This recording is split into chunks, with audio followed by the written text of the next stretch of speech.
घड़ी को भूल कर भी इस दिशा में ना लगाएं, इससे फैलती है घर में नकारात्मकता। इसी के साथ हम जानेंगे दोस्तों कि आपको कैलेंडर कहां पर नहीं लगाना है, क्या गलतियां आपको नहीं करनी है, और साथ ही मैं आपको बताऊंगी कि अगर आपके घर में वास्तु दोष है तो कैसे आप जान सकते हैं और क्या उपाय कर सकते हैं जिससे कि वास्तु दोष दूर हो और आपके जीवन से परेशानियां खत्म हो। तो पूरी जानकारी के लिए इस वीडियो को अंत तक जरूर देखिएगा। नमस्कार दोस्तों, स्वागत है आप सभी का एक बार फिर से। दोस्तों सच्ची श्रद्धा से कमेंट्स में जरूर लिखे हर हर महादेव। दोस्तों हम सभी के घर में घड़ी का प्रयोग किया जाता है। घड़ी जो बीते समय और आने वाले समय के बारे में हमें सूचित करती है। अगर हमारे जीवन पर सबसे ज्यादा किसी का प्रभाव पड़ता है तो वो है समय। हर किसी का समय एक जैसा नहीं होता। अच्छे और बुरे समय सभी के जीवन में आते रहते हैं। इस समय चक्र का चलना कायम ही रहता है। समय किसी के लिए नहीं रुकता। लेकिन अगर हम आपसे कहें कि आप अपने समय को अच्छा बनाने के लिए कुछ उपाय कर सकते हैं, जी हाँ, हम बात कर रहे हैं घर में लगी घड़ी की, जिसे हम रोज निहारते हैं। पर कभी ये नहीं सोचा होगा कि ये घड़ी हमारा समय बदलने में और अच्छा समय लाने में मदद कर सकती है। दोस्तों हम कई बार जीवन में छोटी छोटी चीजों को नजरअंदाज कर देते हैं, लेकिन वही कुछ चीजें हमारे भाग्य पर अच्छा बुरा प्रभाव डालती है। घड़ी की ही तरह घर में और भी कुछ चीजें हैं जो आपके वास्तु दोष का कारण बनती है और आपकी परेशानी की वजह बनती है। तो आइए पहले जान ले कि आपको अपने घर में वास्तु दोष के बारे में कैसे पता लगता है और किस तरह से आप बड़ी ही आसानी से इसे ठीक कर सकते हैं। दोस्तों वास्तु शास्त्र के अनुसार किसी भी घर में वास्तु दोष होने से सुख शांति और पारिवारिक उन्नति में बाधा पैदा होती है। वास्तु दोष के कारण पनपने वाली नकारात्मक ऊर्जा से व्यक्ति के भाग्य पर बुरा प्रभाव पड़ता है। साथ ही घर के लोगों को कई प्रकार की परेशानियों का सामना करना पड़ता है। दोस्तों शास्त्रों के अनुसार अगर हम ये छोटे मोटे उपाय कर ले तो अपने घर में नेगेटिव एनर्जी से छुटकारा पा सकते हैं। तो आइए जानते हैं, लेकिन उससे पहले दोस्तों आपसे रिक्वेस्ट है कि वीडियो को लाइक करें, अपने दोस्तों के साथ शेयर करें और अगर आपने अभी तक चैनल को सब्सक्राइब नहीं किया तो सब्सक्राइब करके बेल आइकन जरूर प्रेस कर लें। दोस्तों नंबर 1, जीवन में तरक्की पाने के लिए रोज पहली रोटी गाय को दे, पीपल को जल चढ़ाएं और चींटियों को शक्कर मिला आटा दे। तांबे के लोटे में जल व लाल चंदन मिलाकर रात को अपने सर के पास रखकर सो जाएं। सुबह उस जल को तुलसी को चढ़ा दें। ऐसा करने से आपकी परेशानियां धीरे धीरे दूर हो जाएंगी। नंबर 2, वास्तु के मुताबिक अगर आपके घर में तिजोरी है और आप उसके सामने शीशा लगा दें तो इससे धन में बरकत होती है। व्यापारी लोग अपने कैश बॉक्स के सामने शीशा लगाएं, इससे आपके ग्राहक बढ़ेंगे। दोस्तों नंबर 3, झाड़ू पोछा कभी भी खुले में नहीं रखना चाहिए। इन्हें हमेशा छिपा कर रखना चाहिए और झाड़ू कभी भी रसोई में नहीं रखनी चाहिए। नंबर 4, शौचालय का दरवाजा हमेशा बंद होना चाहिए। माना जाता है कि घर की नकारात्मक ऊर्जा शौचालय में ही वास करती है। ऐसे में अगर शौचालय का दरवाजा खुला रहता है तो नकारात्मक ऊर्जा आपके घर में प्रवेश करती है। नंबर 5, घर में सुख शांति के लिए कपूर को घी में डुबाकर सुबह शाम जलाना चाहिए। इससे घर में वास्तु दोष भी कम होता है और रह रहे सदस्यों के जीवन की परेशानियां दूर होती है। दोस्तों नंबर 6, दुर्घटना से बचने के लिए शाम को हनुमान चालीसा के बाद कपूर जरूर जलाना चाहिए। नंबर 7, घर में जिस जगह वास्तु दोष हो वहाँ कपूर की 2 टिकियां रखें। खत्म हो जाने के बाद वहाँ दोबारा इसे रखें। नंबर 8, सूर्यास्त के बाद कभी भी किसी को दूध, दही या प्याज नहीं देना चाहिए। ये भाग्य में बाधक भी बन सकता है। नंबर 9, घर के मुख्य द्वार पर कूड़ादान कभी भी ना रखें।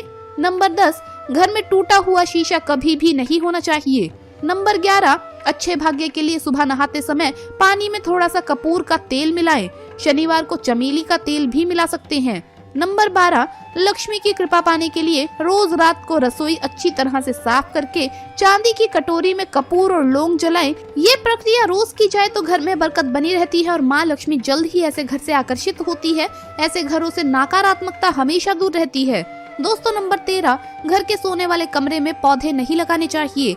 इससे आपके ऊपर नकारात्मक प्रभाव हावी हो सकता है। नंबर 14, घर में पौधे लगाते समय पानी में सेंधा नमक डालें।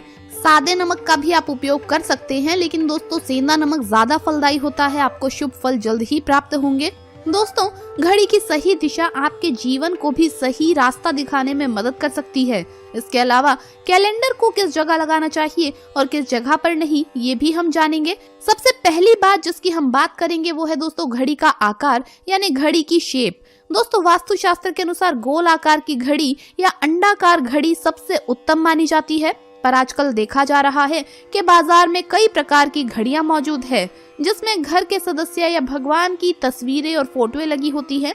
लेकिन दोस्तों आपको बता दें कि घड़ी के साथ तस्वीरें लगाना बिल्कुल भी सही नहीं है। इससे आपके घर के सदस्यों के जीवन पर समय का प्रभाव देखने को मिल सकता है और भगवान की तस्वीर घड़ी में बिल्कुल भी नहीं लगानी चाहिए, क्योंकि भगवान की तस्वीर को रोज धूप, दीप, अगरबत्ती और पूजन की आवश्यकता होती है और घड़ी तो कई महीनों तक धूल में पड़ी रहती है।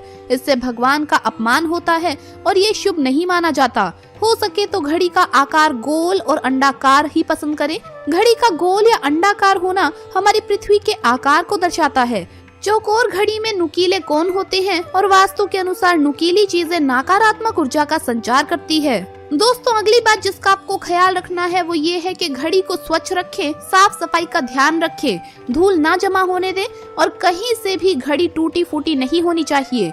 दोस्तों जैसा कि हम सभी चाहते हैं कि हमारे जीवन में सब अच्छा और बेहतर होता रहे, तो उसके लिए हम खुद को संवारे रखते हैं, नए कपड़े और नए आभूषण पहनते हैं। उसी प्रकार अपने घर की घड़ी को स्वच्छ और नए जैसा ही रखना चाहिए, यानी कहीं से भी टूटी फूटी नहीं होनी चाहिए। समय समय पर घड़ी पर चढ़ी धूल और जालों को साफ करते रहें, इससे आपका भाग्य भी धुंधला नहीं पड़ेगा। दोस्तों कई घरों में आदत होती है कि पुरानी घड़ी को बनवा कर ही चलाते रहते हैं। एक जगह नई घड़ी आई तो पुरानी किसी और जगह लगा देते हैं। कृपया ध्यान रखें, घर में पुरानी या फिर टूटी हुई या धूल चढ़ी हुई और बंद घड़ी तो बिल्कुल भी ना रखें, क्योंकि इससे घर में नकारात्मकता और दरिद्रता का वास होने लगता है। बंद पड़ी घड़ी को घर में रखने से व्यक्ति के जीवन में नए अवसर नहीं आते और वो अपने कार्य में सफलता प्राप्त नहीं कर पाता। अगली बात जिसका आपको ध्यान रखना है वो है घड़ी की सही दिशा। घड़ी को कभी भी दक्षिण दिशा में नहीं लगाना चाहिए। दक्षिण दिशा यमलोक की दिशा मानी जाती है। काल का अंतिम चक्र यहीं से शुरू होता है, इसीलिए वास्तुशास्त्र में इस दिशा को घड़ी के लिए अशुभ माना गया है। घर में घड़ी को उत्तर दिशा, पूर्व दिशा या पश्चिम दिशा में आप लगा सकते हैं, लेकिन ध्यान रखें कि घड़ी को कभी भी मुख्य द्वार, कमरे के दरवाजे या आने जाने के लिए उपयोग किए जाने वाले दरवाजे के ऊपर कभी भी नहीं लगाना चाहिए। इससे समय का प्रभाव आपके आने जाने की गति और दिनचर्या पे पड़ सकता है। दोस्तों घड़ी के साथ कैलेंडर का भी ध्यान रखें। जहां घड़ी समय का प्रतीक है तो वहीं कैलेंडर उससे जुड़ी तारीखों का लेखा जोखा बताता है। कैलेंडर को पूर्वी और उत्तरी दिशा की दीवार पर कभी भी नहीं लगाना चाहिए, इससे वास्तु दोष उत्पन्न होता है। और कृपया करके अपने घरों में नए कैलेंडर के साथ पुराना कैलेंडर कभी भी ना लगाएं। दोस्तों घड़ी और कैलेंडर दोनों ही आने वाले समय के सूचक है, जो हमें आगे बढ़ने की प्रेरणा देते हैं। उन्हें समय के अनुसार ही लगाना चाहिए।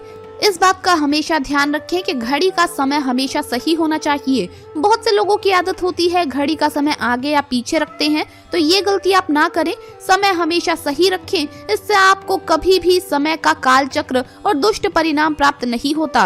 ये छोटा सा उपाय आप जरूर करके देखिए। दोस्तों छोटी छोटी बातें हैं जिनका आपको ध्यान रखना है। दोस्तों रखी हुई घड़ी और पुराना कैलेंडर आपके भाग्य को भी रुकावटों से भर देता है, इसीलिए वक्त के साथ आगे बढ़ते रहने के लिए घड़ी और कैलेंडर को बदलते रहिए। और कैलेंडर को कभी भी अपने सोने के कमरे में ना लगाएं, ना ही इसे कभी मुख्य द्वार पर टांगे, ये शुभ नहीं माना जाता।